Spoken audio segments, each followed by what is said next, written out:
बिस्मिल्लाहिर्रहमानिर्रहीम। मैं हूं फजल हुसैन अवान शफक यूट्यूब चैनल पे। हमारे साथ आज हैं खालिद महमूद हाशमी साहब। कुरान हकीम के बारे में इनकी ज़बरदस्त तहकीक है। इन्होंने नया काम शुरू किया कुरान पाक के हवाले से, तहकीक को ही आगे बढ़ाया कुरान पाक के हवाले से इन्होंने खालिद महमूद हाशमी साहब ने। तो खालिद महमूद हाशमी साहब हाफिज़ कुरान नहीं है, लेकिन इन्होंने इतनी मेहनत की है कुरान हकीम पे कि इनको एक एक लफ्ज़ याद है, उसके हवाले से भी कि इसका शान नज़ूल क्या है, और उसके हवाले से सब कुछ जो भी कोई आयत का मफहूम हो सकता है, ताबीर हो सकती है, तफसीर हो सकती है, उसके ऊपर पूरा मलका रखते हैं। तो आइए हम बात करते हैं खालिद महमूद हाशमी साहब से कि उन्होंने इनकी तहकीक क्या कहती है और उसमें नयापन कौन सा है, क्योंकि हमने तो बहुत ज़्यादा तहकीक सुनी है, बहुत ज़्यादा तफसीर पढ़ी है, तफसीर पढ़ी है। इन्होंने जो तहकीक की है उसमें क्या नयापन है। जी खालिद महमूद हाशमी साहब। बिस्मिल्लाहिर्रहमानिर्रहीम।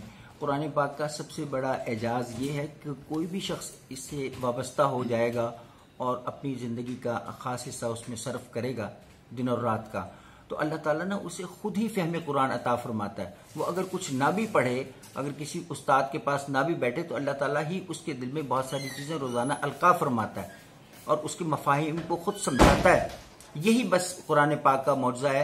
जितने बड़े बड़े बुजुर्गान दीन थे, उन्होंने कुरान को इसी तरह से समझा, अल्लाह ने उन्हें खुद समझा दिया। ये बात भी एक समझने की, कुरान के लिए ज़रूरी नहीं है कि कोई उस्ताद का होना ज़रूरी है। कुरान से जो भी मोहब्बत करेगा, वल्लज़ीना जाहदू फ़ीना लनहदियन्नहुम सुबुलना, अल्लाह कह रहा है कि जो भी आना चाहते तो हम उसे रास्ता दिखा देते हैं। जो तालिब होता है तो उसी को रास्ता इल्म अता किया जाता है, जो तालिब इल्म होता है। तो इसीलिए कुरान पाक को, यानी इसकी एक एक आयत जो है ना, वो अपना ये मफहूम रखती है कि लोग इसको समझें और अपनी ज़िंदगी में उसको इस्तेमाल भी करें, उस पर लागू करें। जैसे एक मैं छोटी सी आयत भी आपके अर्ज करता हूँ, ये वफ़व्विज़ु अमरी इलल्लाह इन्नल्लाह बसीरुम बिल इबाद। आप दुनिया जहान के तमाम मामलात में, आपके साथ दुनिया में कोई भी ज्यादती हो रही है या कोई आपकी ख्वाहिश पूरी नहीं हो रही, कोई काम आपका नहीं हो रहा, किसी मुकदमे में फंसे हुए हैं, या कोई शख्स आपके साथ ज्यादती कर रहा है या आपका हक गसब कर रहा है, तो आप अल्लाह से, या आपका बेटा नाफरमान है, तो आप उससे आजिज आ चुके हैं। जिस तरह नूह अलैहिस्सलाम ने फरमाया अन्नी मगलूबुन फंतसिर, कि मैं अब यानी आजिज आ चुका हूँ, ये मैं मगलूब हूँ इन लोगों के हाथों। ये लोग ना समझें, बात को समझते ही नहीं। जब अम्बिया की बात को नहीं समझते तो वालिदैन क्या चीज़ है। तो इसीलिए वो फव्विज़ उमरी का ये तवक्कल की महराज है ये आयत, कि आप ये कह रहे हैं कि अल्लाह मैं अपने तमाम तर काम जो है ना वो आप पर छोड़ रहा हूँ। मेरी बेटी की अगर शादी नहीं हो रही तो मैं ये मामला आप पर छोड़ रहा हूँ। मैं मुकदमे में फंसा हुआ हूँ तो आप पर छोड़ रहा हूँ। मेरा किराएदार मकान खाली नहीं कर रहा तो मैं आप पर छोड़ रहा हूँ।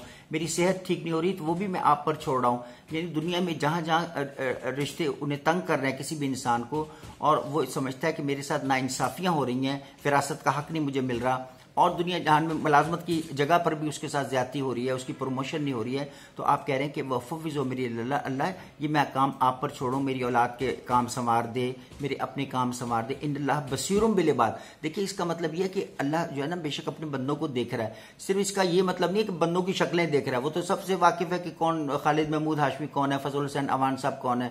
वो ये देख रहा है कि सारा दिन बत्ते बंदगाने खुदा एक दूसरे के साथ क्या कर रहे हैं, ज्यादतियां कर रहे हैं या एक दूसरे के साथ कोई भलाई की बात भी कर रहे हैं। ये इसका मतलब है, इस चीज को समझने की जरूरत है। अब देखिए कि आपको जरूरत है हर काम में लोगों की मदद की। अल्लाह बार बार ये कह रहा है कि तुम मेरे अलावा न किसी को वली पाओगे या नसीर पाओगे। वजअलना मिन लदुनका वलिय्यम वजअलना मिन लदुनका नसीरा, ये सूरह निसा की आयत है। तो इसका मतलब है कि अल्लाह तो हर काम में, आप ये इसको पढ़ सकते हैं कि अल्लाह तो अपनी जनाब से मेरे लिए कोई मेरा दोस्त, कोई मेरा हामी, और अपनी ही जनाब से मेरे लिए कोई मददगार भेज दे। यानी दुनिया के मददगार जो हैं उनके पीछे दौड़ेगा तो वहां पर यानी नुकसान भी हो जाएगा और वो बेवफाई भी कर देंगे, वक्त पर काम भी नहीं आएंगे, जिससे आपको दुख होगा। तो अल्लाह कह रहा है कि मेरी तरफ देख और मुझसे क्या कि मैं कोई भेजूं, तो वो इंसानी शक्ल में भी इंसान के पास ना मददगार को भेज देता है। कोई भी शख्स आपके सामने आ जाएगा और वो कहेगा मैं आपकी मदद करता हूँ, यानी वो माली मदद हो, अखलाकी मदद हो, आपके कामों में, आपके बच्चों के काम में मदद हो, आपकी बेटी की शादी नहीं हो रही एक अरसे से और आप इधर उधर अपना राह देखते हैं और कोशिश करते हैं, तो अल्लाह से आप कह रहे हैं कि अल्लाह को कोई मददगार भेज मेरा, जो मेरा ये काम करवा दे, मेरा मकान किराएदार खाली नहीं कर रहा वो खाली करवा दे, मेरे बच्चे को मुलाजमत दिलवा दे, मेरे जो माली हालात को हैं दुरुस्त फरमा दे। देखिए ये तवक्कल की मंजिल की तरफ सारी आयात ले जाती हैं। जैसे एक और आयत अभी सुनिए, वसअलुल्लाह मिन फज़लिही इन्नल्लाह काना बिकुल्लि शैइन अलीमा। अल्लाह कह रहे हैं कि उससे उसका फजल करम मांगते रहो। तो फजल क्या चीज़ है? कुल इन्नल फज़ला बियदिल्लाह युअतीही मन यशा वल्लाहु वासिउन अलीम यख्तस्सु बिरहमतिही मन यशा वल्लाहु ज़ुल फज़लिल अज़ीम। इसका मतलब है कि हुजूर सल्लल्लाहु अलैहि वसल्लम से अल्लाह फरमा रहे हैं कि आप मेरी दुनिया वालों से आप कहिए, आपके जो लोग मुक़ल्लद हैं, आपको मानने वाले हैं, आपकी रिसालत पर ईमान रखते हैं, उन्हें कही कि सारा फजल जो है ना, फजल जो है एक बहुत बड़ी इस्तिलाह है। फजल में इस कायनात की हर चीज शामिल है। इंसान की बजाते खुद जिंदगी भी फजल है। इधर देख, इंसान की औलाद भी फजल है, मालो दौलत भी फजल है, उसका घर भी फजल है, औलाद भी फजल है। तो अल्लाह कह रहा है कि ये फजल सारा मेरे हाथ में, तुम लोगों के तलाश ना करो, ना लोगों के पीछे ना भागो। फफिरु इल्लल्लाह, कुरान कह रहा है कि अल्लाह की तरफ सिर्फ दौड़ो। तो आप ये देखिए, एक छोटी सी और आयत में अभी बताता हूँ, इन्ना आतईना कल कौसर। अब कौसर का मफहूम इतना वसी है, सिर्फ इसका मतलब अब एक कौसर नहीं है या कौसर का कोई चश्मा नहीं है। इसका मतलब है कि कायनात में जो चीज भी अल्लाह ने उतार रखी है वो कौसर ही है। बे औलाद के लिए औलाद कौसर है, बेरोजगार के लिए रोजगार कौसर है। इंसान की अपनी जिंदगी भी बजाते खुद कौसर है, उसकी खूबसूरती भी कौसर है, सेहत भी कौसर है। तो आपने कुछ भी तलब करना हो अल्लाह से, तो इसमें अता का जिक्र है कि हमने अता कर दी कौसर। तो आपको कोई बच्ची के लिए रिश्ता चाहिए तो पढ़ें इन्ना आतईना कल कौसर। अच्छा, ये तो प्रोफेसर साहब आपने वो बातें बता दी जो हम पहले भी सुन चुके हैं। आपने जो तहकीक की है उसमें क्या नापन है, वो जरा हमें बताइए। हाँ जी, मैं ये अर्ज करता हूँ कि जितनी भी तफासिर आज तक लिखी गई हैं उनकी तादाद का हम तयन नहीं कर सकते हैं, क्योंकि ज्यादातर तफासिर जो है अरबी जुबान में है। अरबी जुबान से वो उर्दू में लाई गई, फारसी जुबान में लाई गई हैं, लेकिन उनका मरकज़ व महवर जो है ना वो तकरीबन एक सा ही रहा है। उसमें कोई ज्यादा इख्तलाफी बातें नहीं है। लेकिन नई बात मैं जो समझ पाया हूं वो ये है कि कुरान को आम इंसान तक पहुंचाना, वो तफासिर का दौर अब नहीं है कि एक आम इंसान के पास तो ये फुर्सत ही नहीं कि वो कुरान उठा के ही नहीं देख रहा। पहली तो बात यह है, तो कुरान फहमी तो बहुत दूर की मंजिल है। पहली बुनियादी बात यह कि कुरान को वो हाथ लगाए, उसे खोले, उसे नाजरा ही नहीं पढ़ना आता। इस पूरे पाकिस्तान के अंदर मैं चूंकि मदरसा भी रखता हूँ एक कुरान पाक का, और लोग आते भी हैं, खवातीन भी तशरीफ लाती हैं, तो एक छोटी सी आयत मैं कहूँ जी या ज़ल जलाले वाले किराम पढ़ें, वो उसकी अदायगी भी नहीं कर सकती हैं। तो फिर कुरान को खोलने का तरीका ये है कि मैं उनसे कहता हूँ कि कम अज़ कम आप ना कुरान पाक की ज़ियारत ही कर लिया करें। तो इससे आपके अंदर ना एक शौक़ इबादत पैदा होगा। अल्लाह ताला खुद ही आपको कुरान फहमी की तरफ लाएगा। जब आप कुरान नाजरा पढ़ेंगी, नाजरा ही नहीं आता, यानी आप समझिए कि यासीन शरीफ की अदायगी ही नहीं हो सकती, या सूरह मुज़म्मिल की कि मुज़म्मिल पढ़ना आपने, तो फिर कैसे आप आगे की तरफ बढ़ सकती हैं। ये कुरान की नई बातें जो मखलूक में, जो हमारे बरादरान इस्लाम है, उनमें ये कुरान को खोलना, बताना और उन्हें कुरान पाक की तरफ लाना, यही इस वक्त की जरूरत है। तफासिर तो बहुत बड़ी मंजिल है, जो बहुत साहिबाने इल्म जिसे हम कहते हैं वो लोग उसको समझते हैं, वरना तफसीर को तो एक लफ्ज का इसका मतलब भी नहीं कोई जानता। पाकिस्तान में इतनी कसीर तादाद में आबादी है, तो मौजूद है चंद लोग जो हैं, हम कहें जी इतने बड़े बड़े प्रोफेसर यूनिवर्सिटियों में मौजूद हैं, कॉलेजेस में मौजूद हैं, लेकिन कुरान से उनका शगफ नहीं है। कोई अकाउंटिंग का प्रोफेसर, उसे कुरान से कोई मतलब ही नहीं है बिल्कुल। कहीं आखिरी उम्र में कहीं उसका ध्यान जाएगा तो वो उस तरफ खोल भी लेगा।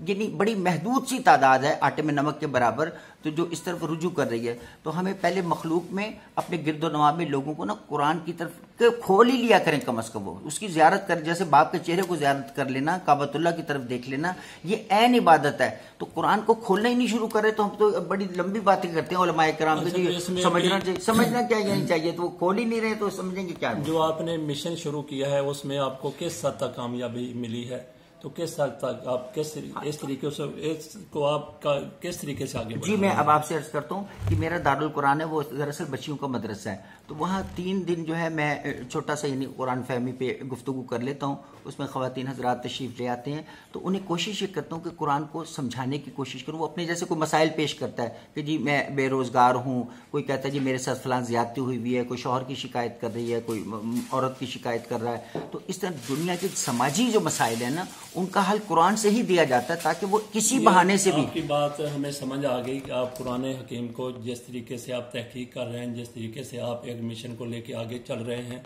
तो ये बड़ा ज़बरदस्त है। तो उसमें हमें ये भी है कि जो लोग आपके पास चले जाते हैं वो तो ठीक, उन तक आपकी रसाई हो गई, उनके मसाइल आपके सामने आ गए, आपने उनका हल बता दिया। तो आप क्या आगे भी इस चीज को किसी लिखित पढ़त में भी ला रहे हैं, उस हवाले से? हाँ जी, मैंने एक एक आयत पर काम किया हुआ है, लेकिन मेरे पास अभी वो उस तरह की सहूलत दस्तयाब नहीं या वक्त भी नहीं मुझे मिला कि मैंने जितना भी काम अपने हाथ से अपने कलम से किया कि उसे मैं तबाह करवाऊं और उसे किताबी शक्ल में लाऊं। बहुत ज्यादा मैंने काफी काम उस पर पैसा भी खर्च किया, फोटो कॉपीज, हाथ से लिखना, एक तवील अमल है ये सारा। लेकिन ये जो ऐसे कामों के लिए ना इंसानों के बड़े बड़े उलमाए कराम के पास मुआवनत भी होती है, उनका एक अपना दायरा असर भी होता है, हल्का भी होता है। मैं इत्तेफाक से मेरे पास ये ऐसी चीजें मौजूद नहीं है। जैसे मैं कह लीजिए कि तन्हा एक इंसान हूं जो खुद ही अकेला चल रहा हूं और मेरा कोई उस तरह बड़े उलमाए कराम की तरह ना मेरा गेटअप भी नहीं है ज़ाहिरी तौर पे, मैं ना वो ज़ाहिरी शक्ल सूरत के एतबार से ऐसा हूँ, एक वेस्टर्न ड्रेस पहनता रहा सारी ज़िंदगी। तो लोग बहुत कम इस बात को शनाख्त कर सकते हैं कि ये शख्स के पास भी कोई कुरान का इल्म हो सकता है। तो अल्लाह ताला जी अल्लाह मुझे तौफीक देगा तो मैं ये काम जरूर करूँ। मेरी ख्वाहिश है कि मैं इसको कंप्यूटराइज करवाऊँ और किताबी नई शक्ल में सामने लाऊं, बिल्कुल जो आम बाकी चीजों से। तफासिर की अब जरूरत नहीं है, तफासिर तो इतनी तादाद में है कि हम उसका तयन भी नहीं कर सकते। और तफासिर पढ़े लिखे लोगों के लिए है, उलमाए कराम के लिए है, साहिबान इल्म के लिए है। तो खालिद महमूद हाशमी साहब से हमारी अमूमन मुलाकात होती रहती है। मेरा अपना भी ये एक्सपीरियंस है कि एक दो दफ़ा मैंने भी कुछ मसाइल के बारे में इनसे बात की। इन्होंने फौरी तौर पर कुरान पाक की आयत पढ़ी, मुतलका आयत पढ़ी, उसका तर्जमा किया और उस हवाले से मुझे फिर कहा कि आप इस तरीके से इसको इस्तेमाल करें, इस तरीके से आपको पढ़ें तो मसाइल हल हो जाएंगे। तो इनका जो कहा हुआ है वो बिल्कुल मुजर्रब है। अल्लाह ताला हमें भी तौफीक दे कि हम इस तरफ आएँ और इनको भी अल्लाह ताला इनका भी इस तरीके से हाथ पकड़े कि जो कुछ इन्होंने लिखा हुआ है उसको तबाह करने की नौबत आ जाए। बहुत बहुत शुक्रिया। अल्लाह हाफिज़।